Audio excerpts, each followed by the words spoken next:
quand la vérification devient automatique. Tu ressens une gêne, rien de dramatique, mais pas totalement neutre non plus. Alors presque sans t'en rendre compte, tu vérifies. Tu clignes un peu plus consciemment, tu analyses la sensation, tu compares avec hier, tu observes si ça pique davantage ou si ça s'estompe. Parfois même, tu ajustes ton regard, tu fixes un point, tu détournes les yeux, tu testes si la lumière accentue la sensation. Ce n'est pas volontairement anxieux, c'est logique. Quand quelque chose est inconfortable, le cerveau veut comprendre, il veut identifier la cause, il veut trouver l'erreur, il veut s'assurer que rien ne lui échappe, et surtout, il veut reprendre le contrôle. Et parfois, tu te demandes même si tu n'en fais pas trop, si ce n'est pas dans ta tête, si tu ne devrais pas simplement arrêter d'y penser. Mais dès que la sensation revient, tu revérifies. C'est subtil. Tu ne te dis pas « je vais surveiller mes yeux », tu te dis « je veux juste vérifier ». Mais cette vérification répétée installe quelque chose.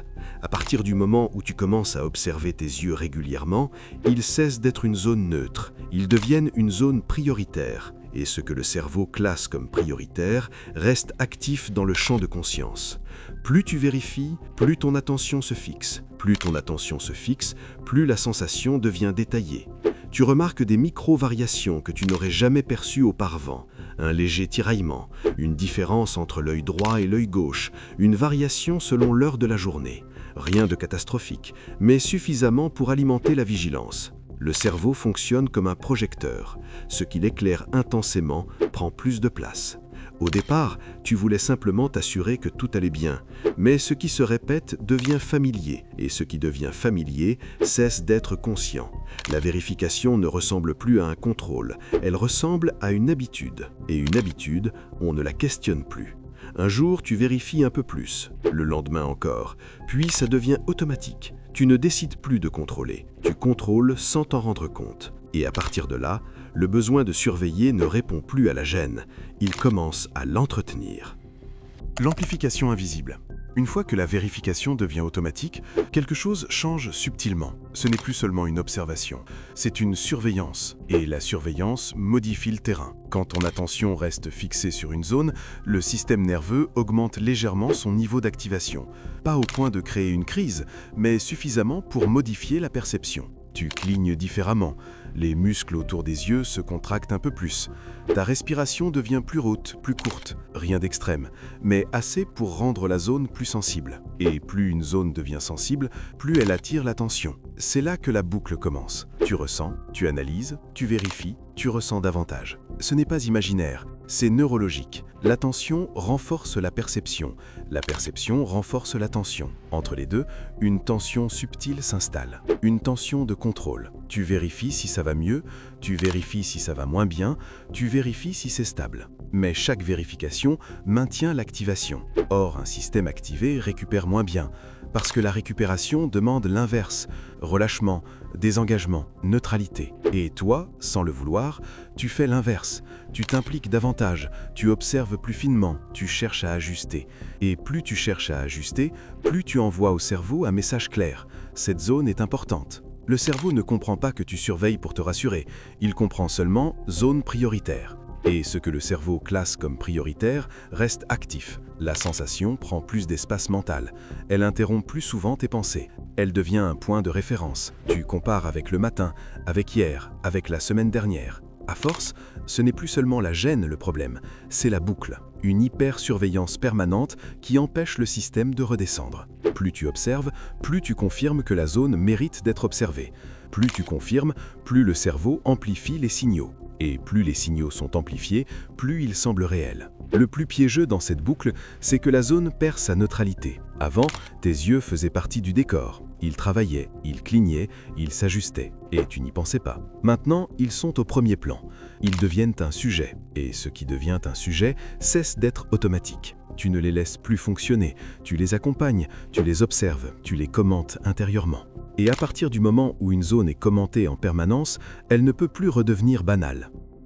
Le conditionnement silencieux. À force de répéter cette boucle, quelque chose d'encore plus discret s'installe. Ce n'est plus seulement une vigilance, c'est un apprentissage. Le cerveau apprend par répétition. Ce que tu fais souvent, il l'enregistre. Ce que tu associes souvent, il le relie. Et là, sans le vouloir, tu crées une association.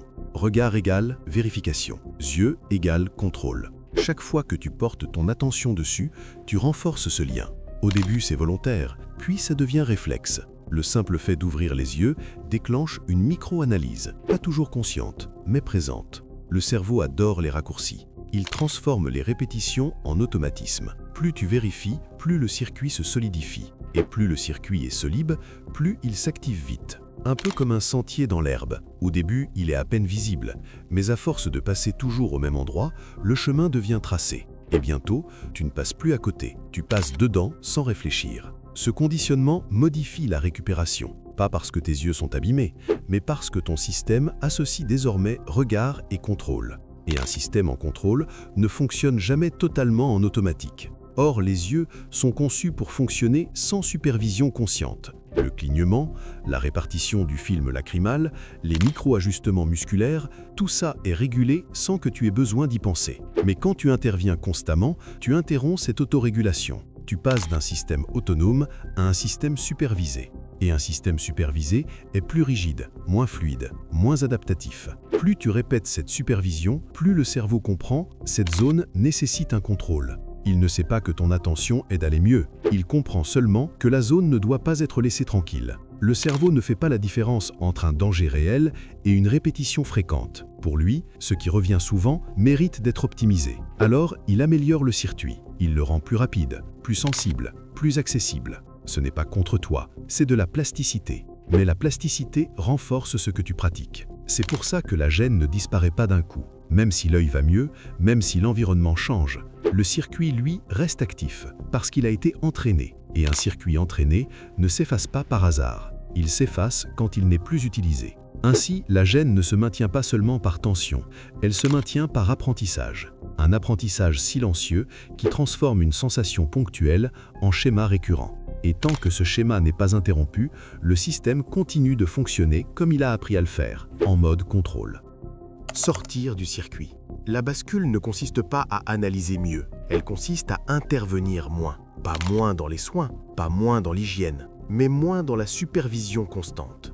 Si le circuit s'est installé par répétition, il se défait par non-utilisation. Un circuit non utilisé perd en intensité, pas brutalement, progressivement. Le cerveau optimise ce qu'on pratique, mais il désoptimise aussi ce qu'on abandonne. La bascule commence donc ici. Tu remarques l'impulsion de vérifier et tu ne l'exécutes pas. Pas parce que tu nies la sensation, mais parce que tu décides de ne plus nourrir le circuit. Au début, ça paraît inconfortable. Le réflexe revient, l'envie de contrôler aussi. C'est normal. Le chemin a été tracé, mais chaque fois que tu ne passes pas dedans, l'herbe repousse légèrement. Tu laisses les yeux fonctionner sans supervision, sans commentaire intérieur, sans micro-test. Tu regardes. Point. Pas pour évaluer, pas pour comparer, juste pour voir. Petit à petit, le regard cesse d'être associé au contrôle. Il redevient un acte automatique. Le clignement retrouve son rythme, les ajustements se font sans toi. Le système récupère sa fluidité. Tu ne cherches pas à accélérer, tu ne cherches pas à corriger. Tu retires simplement la surveillance. Et quand la surveillance diminue, le circuit perd sa raison d'être. Il devient moins prioritaire, moins accessible, moins automatique. Ce n'est pas spectaculaire,